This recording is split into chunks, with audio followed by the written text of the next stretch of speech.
¿no? Lo que trata en el fondo es esa evisceración cultural, cómo se ha sacado las cosas y llevadas hacia afuera, ¿no? Bien, por tanto, como digo, lo que trato en el estudio es cómo esos afectos han servido para construir este sistema de dominación. Y ahora voy ya a la parte más práctica del libro, luego si queréis comentamos, y ahora voy aterrizando más. Para escribir este libro tiene dos fases de escritura. Vale, yo todo esto que os he contado, este rollazo que os he contado, lo tenía más o menos estudiado, pensado, ¿no? Y tal, desde el punto de vista más, yo me dedico a la filosofía, pues más filosófico, ¿no? Y entonces empecé a escribir un libro.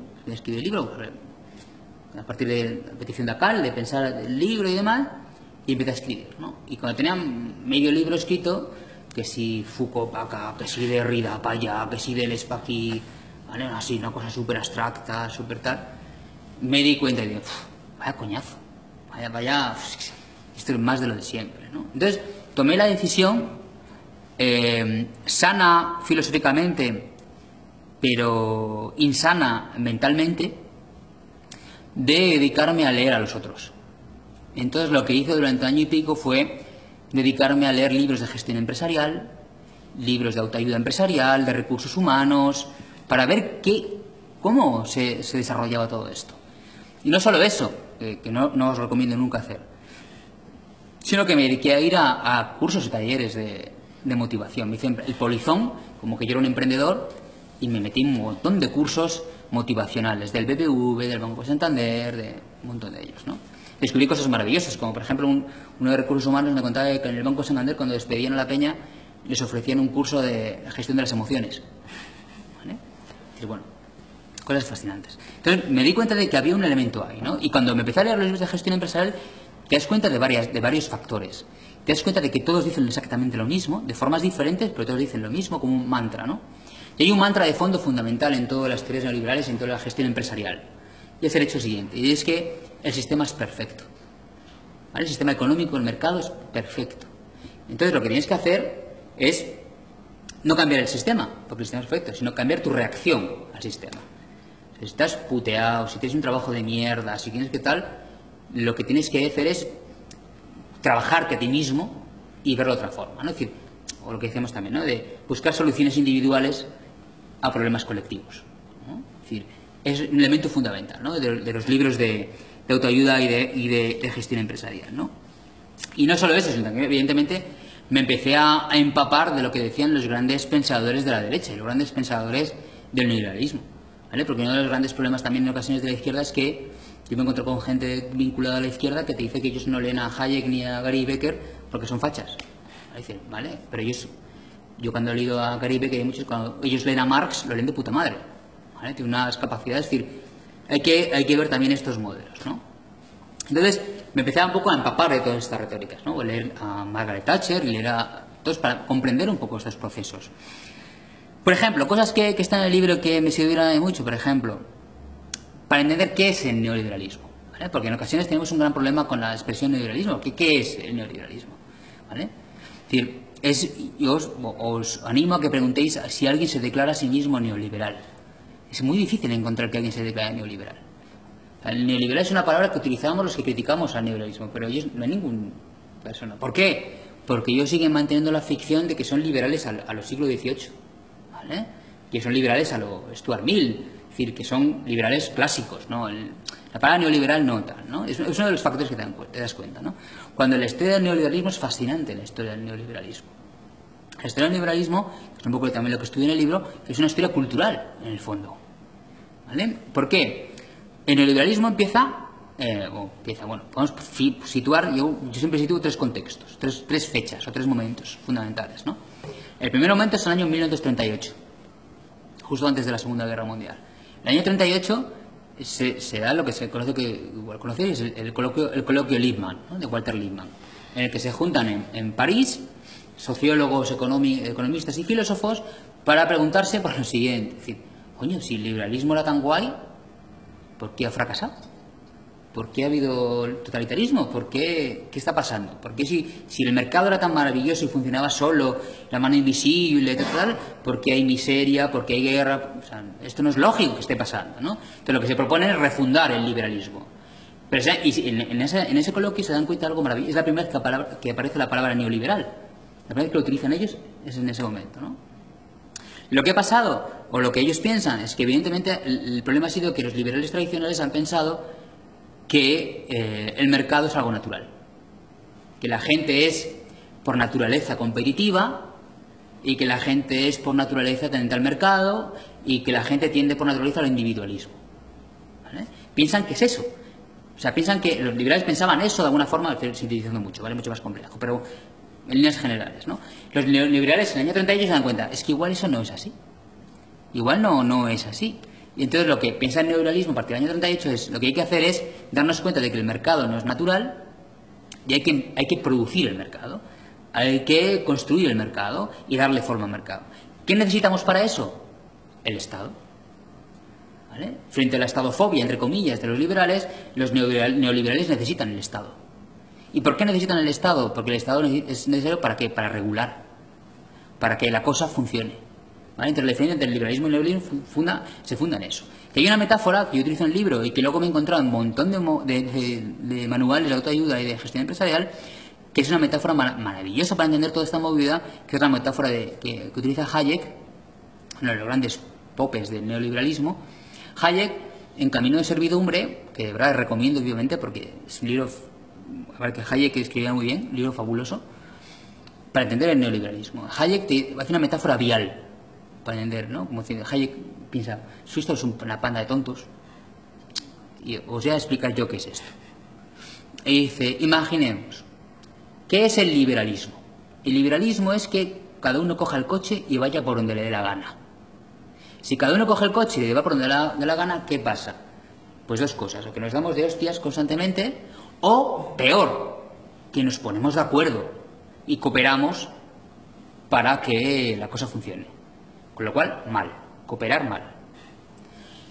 Otra opción es el dirigismo, ¿vale? El totalitarismo, que es vete por aquí, vete en segunda por aquí, haz esto, ¿vale? También mal. Entonces, ¿qué es el neoliberalismo? El neoliberalismo es en la que aparentemente vas por donde tú quieres, pero te ponen concretamente las señales de una forma en la que tú creas que es conveniente. Saben situar las señales, ¿vale? Y él pone un ejemplo que es, no lo pone así, pero la rotonda. Una rotonda es una forma en la que tú crees que entras cuando quieres y sales cuando quieres, pero no. Hay un orden dentro de ese elemento, ¿no? Pues él pone ese ejemplo para entender el neoliberalismo. El neoliberalismo es cómo gestionar los límites sin que tú te des cuenta que estás dentro de esos límites, ¿vale? Y para eso es fundamental, evidentemente, el Estado. El Estado juega un papel fundamental en este proceso. Es necesario tener de tu parte al Estado. Es el año 38, luego en la sociedad de Montpellerin, que todavía se reúne para montar y luego un tercer momento es cuando Rockefeller, en el año 73, después de mayo del 68, junta a un montón de economistas, sociólogos, y tenéis el PDF en internet que se puede leer sin problema, que se llama la Comisión Trilateral. La Comisión Trilateral fue un encuentro de economistas, sociólogos y filósofos por un problema, y era que la gente después de mayo del 68 se había venido arriba, pensando que podía, a través de la democracia, intervenir en la política y podía hacer cosas. Y entonces la conclusión de la Comisión Trilateral fue, y lo pone así, que era fundamental desde los estados generar apatía democrática. ¿Vale? Lo pone así, apatía democrática. Es decir, que a través de los afectos, que la gente no se involucre en política. Era fundamental para que esto funcionase.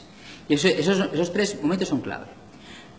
Volviendo hacia atrás, si nos damos cuenta, el neoliberalismo es un proyecto que nace en el 38 y no triunfa hasta los años 80. ¿De acuerdo? Es decir, es un proceso que ellos dijeron, y Hayek tiene unos textos en los que dice, esto tiene que ir poco a poco, ¿vale? Tenemos que ir soltando nuestras ideas, porque cuando empieza el neoliberalismo son 4 colgados en la Universidad de Chicago, ¿vale? Que son 4 colgados que no se hace caso ni Dios, y los tíos fueron poco a poco, buscando su momento, y con un elemento fundamental que decía Hayek, que son los camellos de ideas. ¿Qué son los camellos de ideas? pues profesores, periodistas, tal, que van difundiendo las proclamas, propagando las proclamas. Hasta decía Hayek, hasta que llegue nuestro momento, hasta que llegue el momento en que nosotros podamos intervenir. ¿Cuándo llega ese momento? Cuando llega Thatcher y Reagan. Y ahí entran. ¿Vale? Ahí entran, de fondo, todas estas personalidades, ¿no? Estoy resumiendo mucho, pero ahí entran todas estas ideas, todos estos elementos, ¿no? ¿Y cuál es en el fondo? En el fondo es aunque sea un poco paradójico, es lo que tiene su momento gramsciano. En el momento en el que se dan cuenta de que lo que tiene que hacer el neoliberalismo es convertir las ideas en creencias. Cuando tú conviertes las ideas en creencias, es cuando la gente se adapta a esas creencias, si lo cree. ¿Vale? Y hay un momento ahí que también es fundamental, que está en el libro, que trata sobre todos los afectos, que es Margaret Thatcher. Margaret Thatcher en el año 81 dice una frase maravillosa y que creo que explica todo el rollazo que he soltado, lo explica de un modo muy sintético. Dice, la economía no debemos entenderla simplemente como un elemento de gestión. La economía es algo más. ¿Vale? De hecho, Gary Becker, que luego hablaré de él, Gary Becker es uno de los grandes ideólogos, dice, en el momento la economía es amor. Bueno, Thatcher dice, la economía es el medio, el objetivo es cambiar el alma. En el año 81. La economía es el medio, el objetivo es cambiar el alma. Es decir, es un elemento, es un factor cultural radical. Es decir, tratar de transformar las formas de sentir, las formas de pensar, las formas de hacer a través de la economía como medio de transformación de todas estas cuestiones, ¿no? Y hay otro texto ahí que está en ese contexto, que es previo, pero que triunfa, que yo estudio en el libro, que es el de Gary Becker, que es Capital Humano. ¿Vale? El libro de Gary Becker de Capital Humano, yo creo que es una de las grandes Biblias que nos sirven para entender el momento en el que vivimos ahora. ¿Vale? Capital Humano es un libro de economía, pero en el fondo es un libro de cultura. Gary Becker lo que nos dice es que tenemos que empezar a pensar nuestra vida en función de los precios, en función del mercado. ¿Vale? Es decir, que tenemos que ser empresarios de nosotros mismos. Año 64, triunfa en los años 80, pero es el año 64. ¿Cuál es la idea? Dice, desde la marca de macarrones que compramos, ¿vale?, hasta la persona con la que nos acostamos, todo eso tiene que estar mediado por el precio, por la inversión. Toda nuestra vida cotidiana tiene que estar atravesada por la inversión. Todo lo que hagamos, desde los amigos que tenemos hasta si tenemos o no tal, todo atravesado por el mercado. Todo, absolutamente todo. Entonces, esa es la gran idea que triunfa de Capital Humano. ¿Vale? Entonces, eso ya se ha triunfado radicalmente, de que tienes que invertir en ti mismo. Entonces, esto viene de un elemento previo. Y es que hasta los años 60, la forma de la industria a nivel mundial era la idea de las élites, de unas élites en las que si habías nacido en esa élite, pues dirigías empresas. La idea es utilizar la democracia. Y dice Gary Becker, no, cualquiera puede ser un gran empresario, cualquiera. Lo que tiene que hacer es saber invertir en ti mismo. Si tú inviertes en ti mismo bien, en tu educación, si tú inviertes bien en tu educación y en tus relaciones sociales, puedes estar arriba. ¿Eso que tiene como consecuencia? Que tú eres el responsable de todo. Es decir, si tú fracasas, la culpa es solo tuya porque no has sabido bien invertir en ti mismo. ¿Vale? Es decir, ese es el problema que se inventa Gary Becker y que a partir de Gary Becker se construyen las dinámicas a nivel educativo, a nivel social. Es decir, la idea es que cada uno invierta en sí mismo con el objetivo de ascender. Eso implica también el elemento individualista radical y el elemento competitivo radical. Ambos elementos, ¿vale? Y de ahí a partir vais a ver cómo eso se va aplicando a otros elementos. En los años 80 hay un problema, y es que mucha gente que había invertido, según el modelo Gary Becker, el capital humano, en su educación y en ascender, no tiene la recompensa esperada, porque hay problemas de crisis. Hay un problema de sobreeducación. Gente con mucha inversión en sí mismo no tiene trabajo. Entonces, ¿qué hay que hacer? Como el neoliberalismo es capaz de ser viscoso y adaptarse, es una especie de Frankenstein que es capaz de armarse y desarmarse, se inventa algo nuevo, que es la inteligencia emocional. Las emociones, los afectos, como factor competitivo. ¿Vale? Hay un ejemplo básico que me parece un experimento maravilloso que he tratado también en el libro, que es el elemento de un sociólogo que se llama Colin Creming, que hace una cosa fantástica, y es coger las ofertas de empleo desde el año 1871 hasta 2001 en un periódico inglés. ¿Vale? Analiza las ofertas de empleo. ¿vale? Yo hice parte de ello mirando el ABC, pero lo presento como cualquier periódico, veréis como hasta el año 80, 82, más o menos, las ofertas de empleo son muy claras y sencillas. Se necesita alguien que sepa arreglar radiadores, imagina, o ventanas, sepa poner ventanas. Requisitos, porque sepa arreglar ventanas. Está. O sea, se pide tu fuerza de trabajo, tu capacidad para hacer algo. A partir del año 82, más o menos, cambia la cosa. Entonces, no solo que arregla ventanas o arregle calderas, sino que tenga capacidad de trabajo en equipo, creatividad, flexibilidad, elementos que no se pueden medir objetivamente, no se pueden calibrar de un modo objetivo. ¿Vale? Es decir, elementos que implica que tú tienes que invertir en ti mismo en factores como tú puedes aprender a arreglar ventanas, pero ¿cómo aprendes a tener más imaginación? Sí, ¿por qué? Porque se va a construir un nuevo modelo de imaginación, un nuevo de innovación, un nuevo modelo de creatividad, es decir, elementos que implican una revisión de todo ese sistema, ¿vale? Una revisión de todo ese proceso transformador, ¿no? Que ahí es cuando a partir de los 80 las grandes instituciones neoliberales empiezan a construir nuevos conceptos, ¿vale? Hay muchos ejemplos que yo estudio y trabajo en el libro, ¿no? Entre ellos, uno que me parece fascinante es el de la COE, ¿vale? Ahí tengo un capítulo entero dedicado a lo que la COE, para llevarlo un poco a la actualidad, llama el libro blanco de la educación, ¿vale? Y lo que propone la COE es un modelo educativo, que es un poco el que está ahí fuertemente, que es un modelo educativo en el que tiene que haber una conexión desde la escuela infantil hasta que sales de la universidad o del estudio, hasta que llegas al mundo laboral. Tiene que haber una conexión completa, una conexión basada en el individualismo y otros elementos, ¿no? Y la competitividad, y atravesado a través de elementos como la felicidad, la creatividad, reinventados, ¿no? Y reproducidos. Al mismo tiempo, todo mezclado a su vez con una retórica muy curiosa de cómo se apropian, ¿no? Deja un poquito por ahí, te cuento. Hay un momento fascinante de... Perdona que te lo... Un momento fascinante de la COE, que es cuando nos dice cuáles son los elementos más importantes de reflexión, ¿no? O ejes fundamentales, ¿no? Y ellos ponen lo que ellos llaman las 4 Cs. Tiene que estar aquí por narices, para que veáis un poco su ideario, su impronta, ¿no? en todo este proceso. Según la COE, lo más importante es la creatividad, el pensamiento crítico, la comunicación y la colaboración. ¿Vale? Fijaos cómo se han apoderado, esto sacado de contexto puede ser el panfleto de cualquier movimiento asambleario, ¿vale?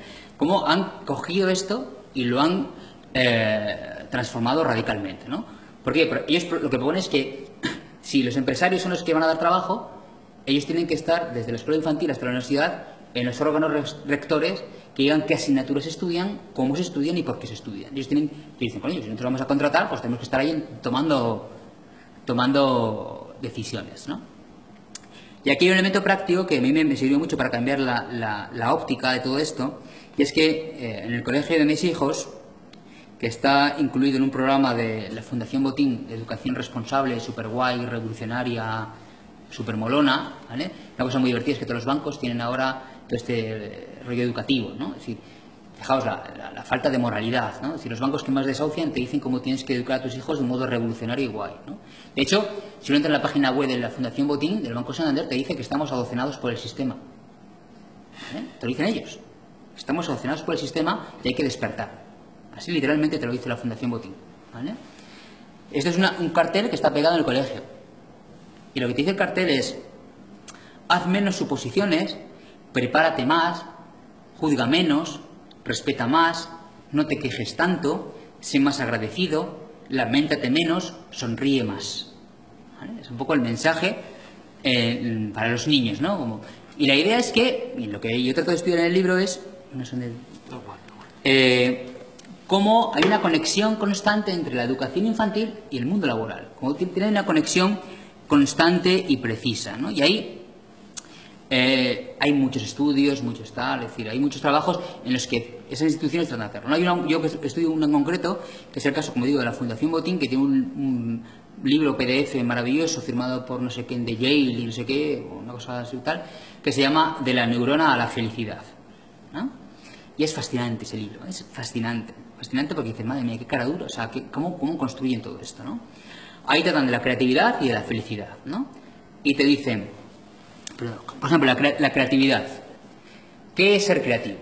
Y te ponen el ejemplo, y no es coña, os lo voy a leer porque esto es tal cual un fragmento directo de lo que viene, lo que te dice la Fundación Botín y el Banco Santander de lo que es la creatividad, ¿vale? Por ejemplo, dice, Josephine Cochrane sentía tal frustración cuando su empleada del hogar, al lavar los platos, rompía alguna de las valiosas piezas de su vajilla de porcelana, que decidió que si nadie inventaba un lavavajillas, lo haría ella. De este modo, lo que hizo en realidad fue transformar su frustración hasta que finalmente ideó el primer lavavajillas viable. A otras personas la frustración no les servirá como fuente de inspiración a la hora de identificar problemas importantes, sino que les generará enfado. Fijaos qué concepto elitista de creatividad. Creatividad es que una señora rica se pone nerviosa porque la chacha le rompe los platos. Y dice, en vez de enfadarme, que es lo que decía, azotar a la criada, está en el siglo XIX, azotó a la criada, le digo, coño, voy a inventar lavavajillas. Este es el ejemplo que pone la Fundación Botín de lo que es creativo, lo que es ser creativo. ¿Vale? Es alucinante cómo construyen todo eso, ¿no? Cómo construyen un concepto de creatividad completamente alejado. Por otra parte, hay un elemento importante. Pensamos que la palabra creatividad siempre ha estado con nosotros, y no es así. ¿Vale? La palabra creatividad, alejada de contextos religiosos, la primera vez que se utiliza es en el año 1874, para hablar de Shakespeare, pero muy brevemente. Realmente la palabra creatividad, tal como se maneja, es un invento de la Guerra Fría, fundamentalmente de la psicología de las organizaciones y vinculada también, por ejemplo, al expresionismo abstracto americano frente al modelo stalinista que era realista. ¿Vale? Es decir, la creatividad también tiene su propia historia. Y pensad que la primera vez que aparece la palabra creatividad en el diccionario de la Real Academia Española es en el año 1984. Hasta el año 84 la palabra creatividad no aparece en el diccionario. ¿Vale? Eso ya otro factor a tener en cuenta como elemento peculiar y curioso, ¿no? Otros contextos, por ejemplo, otras palabras que se han convertido en lo contrario, en lo opuesto para que fueron, ¿no? Por ejemplo, la palabra felicidad. La palabra felicidad se ha convertido en un gran lugar común para muchas de estas cosas. No sé si me estoy extendiendo mucho. Sí. La palabra felicidad es maravilloso como estudio, ¿no? Ayer hablamos de una novela que a mí me fascina un montón, que recomiendo vivamente porque es muy divertida y trágica al mismo tiempo. Es una novela de Bill Ferguson que se llama Happiness, Trade-made, es decir, marca registrada, y es la historia de un editor que publica libros, una editorial americana así como a cascoporro, libros así como de bestseller, y de repente le llega un libro lleno de mensajes orientales, budistas, mezclado con consejos para dejar de fumar, para tener una vida sexual activa, ¿no? El tío lo publica y sin que tuviera mucho esperanza en el libro triunfa, pero le triunfa a tal nivel que cambia el mundo, ¿vale? ¿Qué significa esto? Por ejemplo, el libro triunfa tal que todo el mundo, en toda la humanidad, deja de fumar. ¿Qué provoca eso? Que Philip Morris se hunde. La gente empieza a dar cuenta que no ayuda tanto para vivir. Entonces las empresas se hunden. Las parejas se llevan maravillosamente bien. O sea, el mundo es maravilloso, ¿por qué? Porque ha triunfado la felicidad, ¿no? Entonces la novela acaba con que las grandes empresas se reúnen y dicen, esto no puede ser, ¿no? Tiene que, es decir, la felicidad como herramienta oposicional, ¿no? Bueno, aparte de este ejemplo, la felicidad es uno de los grandes problemas para el neoliberalismo. Un gran problema. Según la Organización Mundial de la Salud, para 2020, las enfermedades y los problemas de salud mental vinculados al neoliberalismo, al problema laboral, van a ser uno de los grandes problemas del sistema. Es decir, las depresiones, la ansiedad, o sea, las bajas laborales. O sea, ¿por qué? Por la forma en la que nos han presionado, la forma en la que entendemos el trabajo, la forma en la que entendemos el trabajo como algo asfixiante. ¿De acuerdo? Entonces, lo que se propone en las grandes empresas, hay un congreso maravilloso que se llama La felicidad en el trabajo, ¿vale? Que hacen todos los años las grandes empresas, ¿vale? Hay que ser felices en el trabajo. Entonces, el ejemplo de la Fundación Botín como caso concreto es muy divertido, muy peculiar, porque ellos lo que se plantean es, vale, la gente tiene muchas depresiones, es infeliz, su solución es, en lugar de ayudar a curarles, lo que tengo que hacer es que cambien su concepto de felicidad. ¿Vale? No es curar, o ayudar, sino cambia tu concepto de felicidad. Amóldate, adáptate, esto es lo que hay. ¿Vale? Tienes que adaptarte, ¿no? Entonces hacen estudios neurológicos, científicos, en el que si tú eres feliz, estás más comprometido, y si eres infeliz, eres crítico. Y entonces eso es malo, no hay que contratarte. ¿Vale? Si eres infeliz, no eres creativo, por ejemplo, etcétera, etcétera. Hacen estudios como científicos, ¿no? Pero el momento más maravilloso es cuando te dicen que han calculado, ¿vale? Lo que no tengo es ni idea de cómo lo han hecho, viene en el estudio que hace la Fundación Botín y el Banco Santander, que todos nosotros, ¿vale? O sea, la infelicidad cuesta a las empresas en España 829 euros por habitante, ¿vale?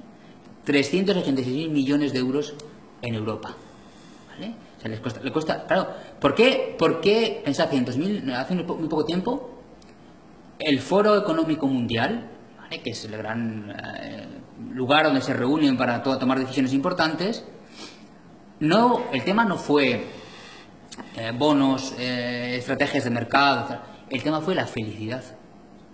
El tema fue la felicidad en el Foro Económico Mundial. ¿Por qué? Porque es que es el gran problema. Somos infelices. Y si eres infeliz, eres improductivo. Y si eres improductivo, la hemos jodido. Puede ser hasta crítico, ¿vale? Hay que inventar un concepto de felicidad acorde al sistema en el que estamos insertos. Entonces, ellos han calculado que costamos 829 euros por persona y habitante al año, ¿vale? Para que veáis un poco cómo se construyen y cómo construyen estos conceptos de felicidad a partir de la propia precariedad, ¿no? De la propia situación de precariedad, ¿no? Bueno, pues en definitiva, lo que yo trato de estudiar en el libro es eso, es decir, cómo los conceptos afectivos son puestos a trabajar, ¿vale?, como herramienta individualista y competitiva, ¿vale?, y cómo hemos asumido normalmente lo que es la creatividad, lo que es la imaginación, la felicidad, en función de cómo lo han construido, ¿vale?, acríticamente, apolíticamente, ¿no?, fuera de cualquier criterio político, ¿vale? Es decir, eres feliz si estás contento de tu trabajo, ¿vale? Es decir, cómo se han construido esas definiciones afectivas. Elemento fundamental de todo esto, no anular jamás los efectos, ¿vale?, antisociales de la competitividad, sino anular los efectos anticompetitivos de los sujetos.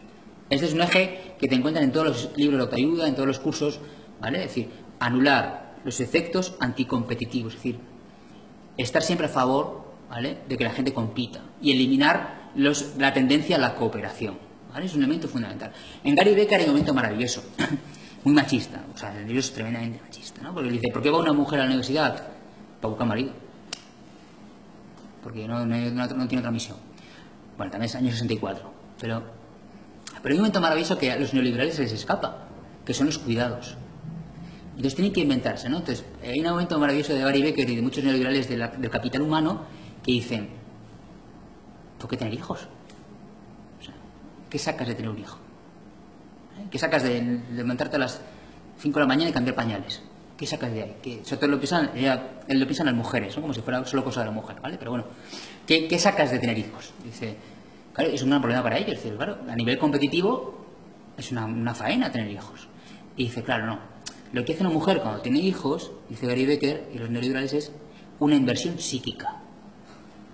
Invierte psíquicamente. Es decir, si yo estoy aquí pringada a las 3 de la mañana porque el niño no se duerme, en el fondo lo que estoy haciendo es que el día de mañana, cuando sea un gran emprendedor y esté arriba, yo diga, es obra mía, es mi inversión, ¿vale? Es decir, cómo absorben todo, ¿no? Cómo solucionar estos elementos, ¿no?, estos problemas, ¿no? Que hay una serie de elementos ahí que son muy peculiares de cómo se piensa estas ideas, ¿no? Es decir, cómo atravesar todo a través de estas formas de medir y cómo los afectos son reconducidos en todo este sistema, ¿no? Es decir, lo que decía antes, ¿no?, eliminar los efectos anticompetitivos de los sujetos, y luego la idea es no pretender cambiar la realidad, sino cambiar tu reacción, ¿no? Y una cosa que yo me di cuenta yendo a estos cursos y seminarios, es cosas, por ejemplo, fascinantes, ¿no? Y hay una parte de que no publiqué en el libro, pero que para mí fue muy importante, y es cuando iba a muchos cursos me entrevistaba con los gurús, ¿no?, del éxito, que daban charlas, Y luego con los pobres trabajadores que un sábado a las 8 de la mañana tenían que ir ahí a soportar un rollo sobre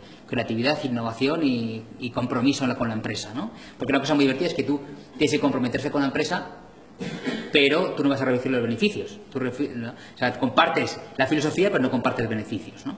Entonces era muy divertido. Entonces la mayoría de los gurús te decían que ellos, así en petit comité, ellos no se creían nada de esto. Se la sopla. Y luego la gente que estaba ahí recibiendo le dice, ¿qué cojones hago un sábado aquí?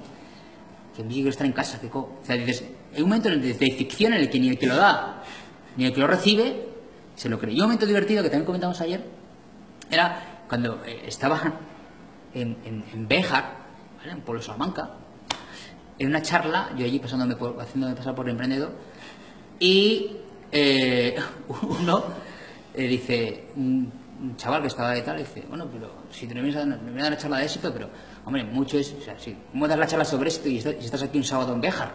¿No? Tú me das a mí la charla sobre éxito y estás aquí en Béjar, un sábado por la mañana, pues mucho éxito no has conseguido. Pero bueno, está ahí un poco de humor de cómo son. ¿Qué quiere decir con todo esto? Que todo esto de los afectos, la creatividad, la imaginación, las emociones, sirven a día de hoy para generar adhesión. Pero quizá el día de mañana sea otra cosa. Es decir, porque sirven para gestionar, ¿no? Si ahora salimos aquí por el Gijón y nos damos una vuelta, veréis que todo el Banco Santander, Aquarius, ¿no? Prográmate para ser libre, toda la publicidad está vinculada a que es dentro de la institución neoliberal donde vas a ser libre, donde vas a ser valiente, donde vas a conseguir cosas, donde vas a producir. Es decir, cómo han sabido transformar todo lo que era oposicional y lo han deglutido, ¿no? Y no solo eso, sino que han producido un concepto afectivo, de creatividad, de imaginación, etcétera, al que nos hemos amoldado. ¿Vale? Y entendemos qué es eso. El concepto de creatividad y de imaginación es el que nos dice el Banco Santander. ¿Vale? Es decir, claro, ¿cuál es la solución? La solución es muy difícil de todo esto. Por ejemplo, yo creo que desde el punto de vista artístico, que me toca más de cerca, yo creo que el objetivo de los artistas es ir en contra del concepto de creatividad. Aunque suena un poco paradójico. ¿Vale? Es decir, pero bueno, serían otros temas, ¿no? Entonces, un poco son las ideas generales del libro, ¿no? Es decir, lo que trata de investigar en el libro es cómo se ha producido esta evisceración cultural, ¿no? Es decir, cómo pensemos cómo el neoliberalismo necesita, o la clase dominante, como queramos verlo, necesitan, por un lado, el Estado, porque una cosa muy curiosa es que mucha de la retórica, cuando el libro también lo cuenta, analizo la LOMCE y analizo la Ley de Emprendedores, y hay muchas frases, expresiones, que son literalmente frases y expresiones tomadas de libros de gestión empresarial, que están ahí. La palabra creatividad aparece más veces en la Ley de Emprendedores que en un programa de Bellas Artes, ¿vale? En la Ley de Facultades, por ejemplo, ¿vale? ¿Por qué? Porque han transformado el concepto de creatividad. Basta con ver cómo insisten en la creatividad, la imaginación, al mismo tiempo que están desmontando las humanidades en la educación, ¿vale? Es decir, porque no hablan de lo mismo. Tratan de revestir lo que es lo mismo, pero no es lo mismo, ¿no? Entonces, esas cuestiones son muy curiosas de cómo se están reprogramando y cómo la cultura, y con nuestro consentimiento, se está construyendo un arma fundamental para este sistema, ¿no? Para la forma en la que se construyen las formas en las que hablamos, sentimos, decimos, etcétera, etcétera, etcétera, ¿vale? Porque eso sería ser tal, ¿no? O, por ejemplo, hay un problema muy grave con las casas de apuestas que están destrozando la vida de mucha gente, y si os fijáis, las principales casas de apuestas las están poniendo en los barrios obreros, ¿vale? Es decir, ¿cuál es la propuesta del ministerio? Dice, no, lo que hay que hacer es cursos para que la gente no apueste.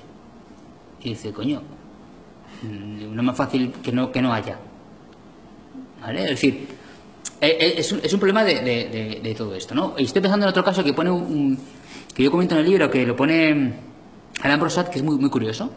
Y pensamos que es maravilloso el matrimonio entre personas del mismo sexo, ¿no? Es un derecho. Dice, pero ¿que estamos gilipollas o qué? Dice, lo que hay que acabar es con el matrimonio como institución. O sea, defender que dos personas del mismo sexo se puedan casar es amoldarte al sistema. Lo que habría que luchar es por acabar con el matrimonio como institución, ¿no? Quizás es una postura un poco radical, ¿no? Pero para que veáis cómo nos amoldamos a las formas ya establecidas como límites, ¿no? De tal, ¿no? Es decir, bueno, pues, lo que no me acuerdo a qué venía exactamente esto, pero lo que quiero decir es que lo que yo trato de estudiar es cómo no nos damos cuenta de esa coerción invisible, ¿vale? En la que todos estamos. Hace unos días están tratando en Salamanca de cerrar una emisora. ¿Por qué? porque pusieron una canción de Silencio Total del año 82. ¿Qué decía la canción? Las tetas de tu novia tienen cáncer de mama, por eso no quiero tocarlas. Las tetas de tu novia, las tetas de mi novia tienen cáncer de mama, por eso no quiero tocarlas. Las tetas de tu novia no tienen cáncer de mama, por eso sí quiero tocarlas. Claro, pues claro que es una letra fuerte. ¿Por qué en el 82 no pasaba nada? Porque se separaba la idea de que es una canción de coña con la realidad. Hoy en día ha cambiado nuestra forma de sentir. No digo que para bien o para mal, no entro en eso, pero ha cambiado radicalmente. Yo recuerdo en los 80 escuchar esa canción y pues echabas una risa, ni hacer ni puto caso a la letra. Pero hoy en día toca una... No sé si me explico. Ha cambiado, no digo si para bien o para mal, pero ¿quién nos ha modificado eso?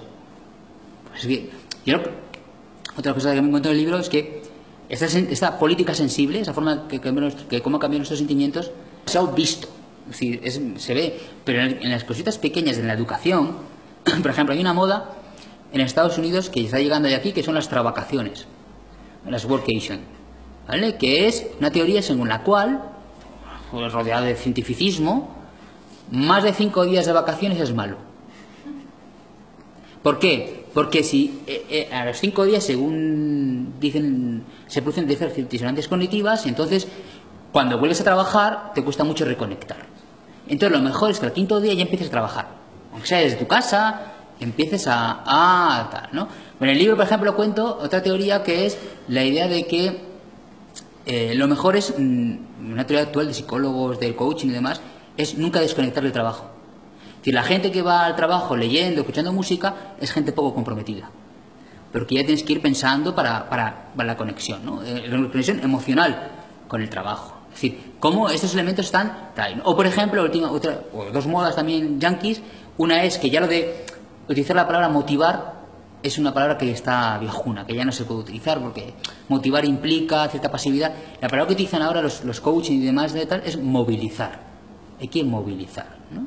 Y otra teoría es que si tú estás indicado, estás demostrando poco compromiso laboral, porque estás pensando en los conflictos. Entonces, si tú estás indicado, es mejor que no te contratemos, porque igual me buscan movidas. Entonces, me estás demostrando poco compromiso, ¿no? ¿no? Bueno, pues esos elementos vienen, y son los elementos que están ahí vinculados siempre a los afectos, ¿no? a las emociones, ¿no? Y decir, cómo han transformado todos esos elementos y cómo piensan que es fundamental utilizar las emociones y los afectos para generar más productividad. Ya no lo veremos.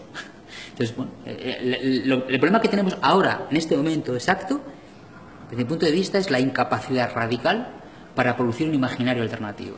No somos capaces. Tenemos una cancelación imaginativa radical. No somos incapaces de imaginarnos una forma alternativa.